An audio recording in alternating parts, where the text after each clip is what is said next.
Hey everyone, I want to do something a little different today. So instead of talking about a specific language or a specific topic, I want to talk about the whole family in general and my experiences with each member of the family. So today I'm going to be talking about one of my favorite language families out there, the Chumash language family. Ever since I started the Chumash languages, it's just been incredible. I love these languages, and it's a shame that they it's a shame that they had to go through so much to the point where there's really no fluent speakers anymore. But there's hope that someday there will be some again through revitalization. So, Chumash languages, my experiences. Okay, so this is a map of Chumash territory. So starting from the most southern point, be like Malibu, California, to its most southern, not southern, northern point, San Luis Obispo County. I'm not sure where it necessarily ends, because I've only really been in like this area of Tahini territory, but I'm sure it goes much northern. I'm sure probably all of San Luis Obispo County, and then also the three islands, so Santa Cruz, Santa Rosa, and then San Miguel. Okay, so we're gonna be starting from the most southern point, and move our way up, and then go to the islands last. Okay, and then we also have this interior Chumash that's not too, not really known too well. Also, but so I'm gonna exclude the interior Chumash, just focus on these main ones here. Okay, starting with Mitskanakatan, otherwise known as Ventureño or Ventura Chumash, very well documented through Harrington, with informants like Fernando Labrado, as well as many others throughout Harrington's lifetime.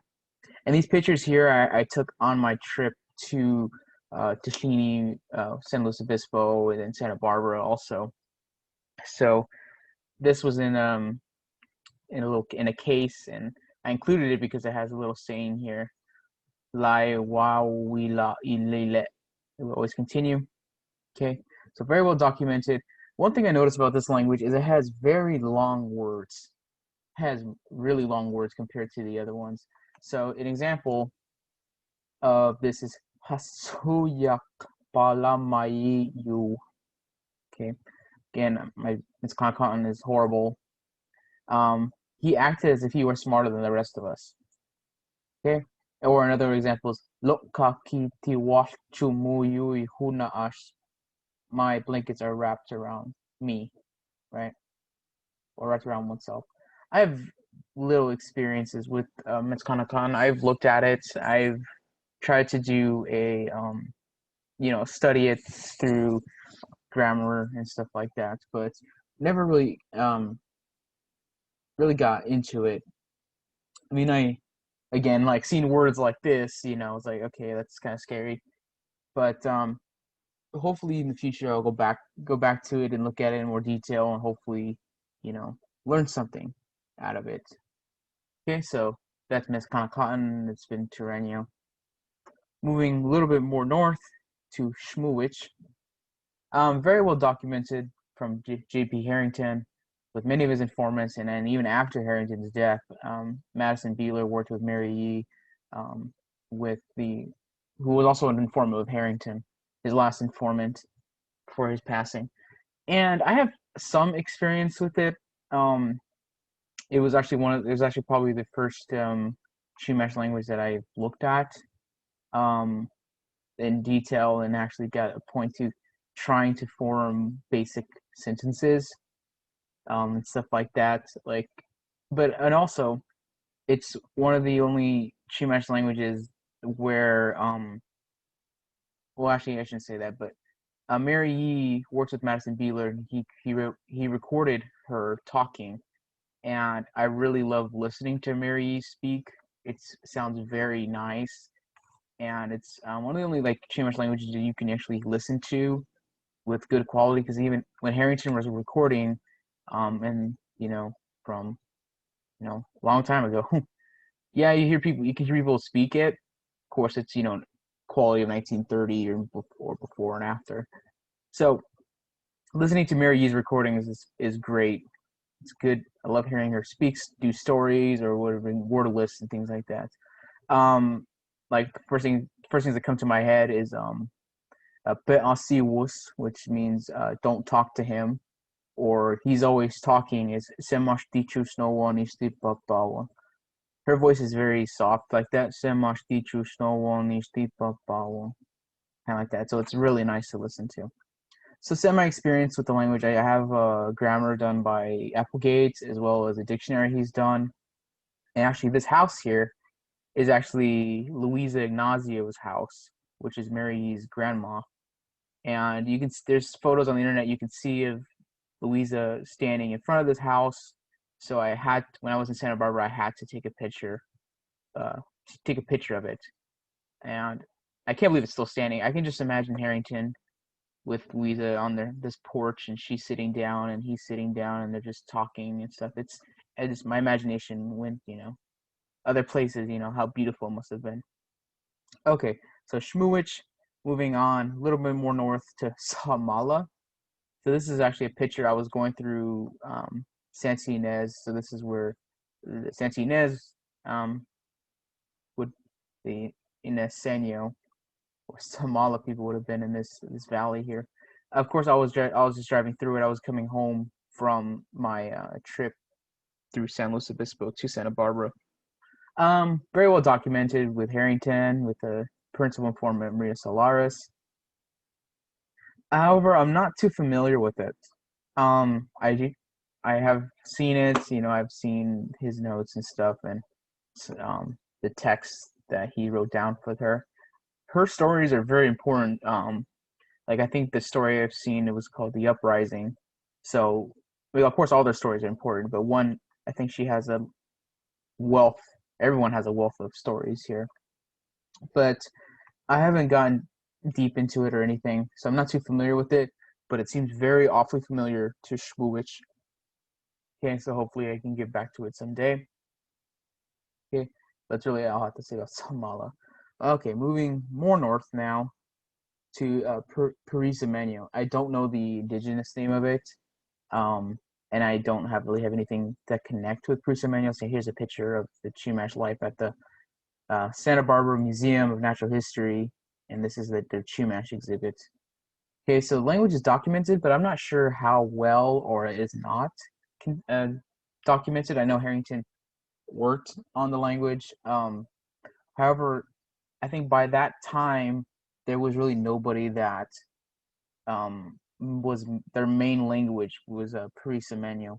So there was only people that knew it, but there wasn't any that would say, yes, Parisimenio is my main language of communication. So I'm not sure how well or well not it's documented. And I have little to no exposure to the language, so I really can't say much other than that. It's probably with that in mind, I'll probably look into it in the future. But other than that, I really don't have anything to say. Moving on to Tahini. And this is a sign at Cal Poly San Luis Obispo. And I went there for the purpose of their dorms, this new dorm complex, that all their buildings are named in the Tahini names. So here's Chushkukunuch. I'm not sure. I don't remember what that means, Chushkukunuch, but I know that I was taking a picture and this guy asked me, "Do you know how to say that?" And I said, "Yeah, Chushkukunuch," and he's like, "That's a mouthful." And I didn't see any students there. Otherwise, I would have asked, "Do they use these names, or do they kind of find a way to shorten it?" I know Chushkukunuch. I'm not sure how you would shorten that, but I was just curious if they do that or actually try to use the real name. I would hope it's the latter where they use the real name, but anyways, well documented. However, there's really no stories told in the language that when Harrington was interviewing Rosario Cooper, she kind of struggled with creating really sentences and stuff like that, but she wasn't able to tell any stories in it. So to me, it's just well documented.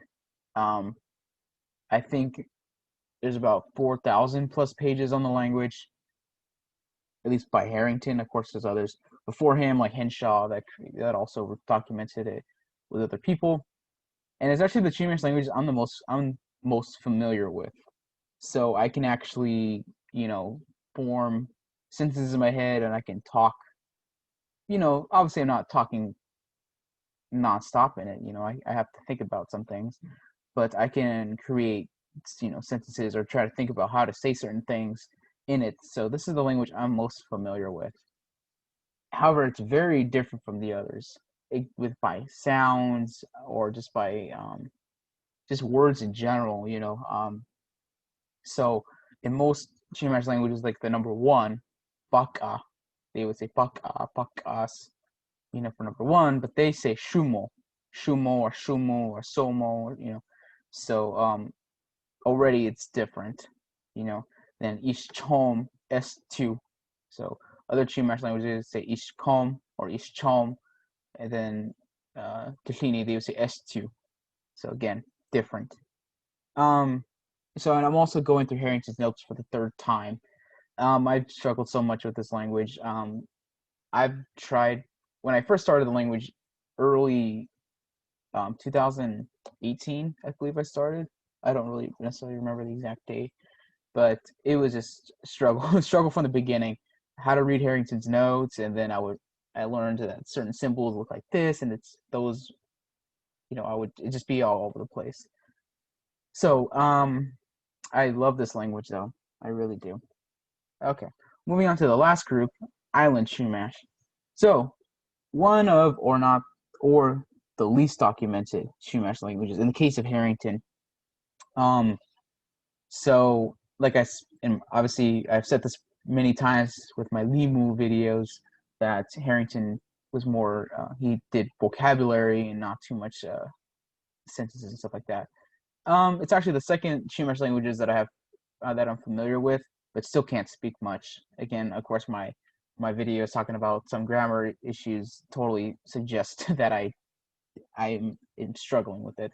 But again, it's also divergent from the mainland. And of course, if you see my other videos talking about it, it's very different.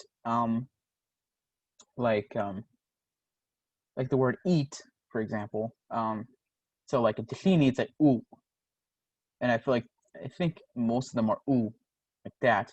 But in Limu, you say asta, asta. So again, it's different. And again, I think that's what really drives me to learn about it. It's how different it is, and hopefully I get to understand some. That's why I'm doing this grammar study on it and trying to get some understanding and maybe learn how to speak some later on.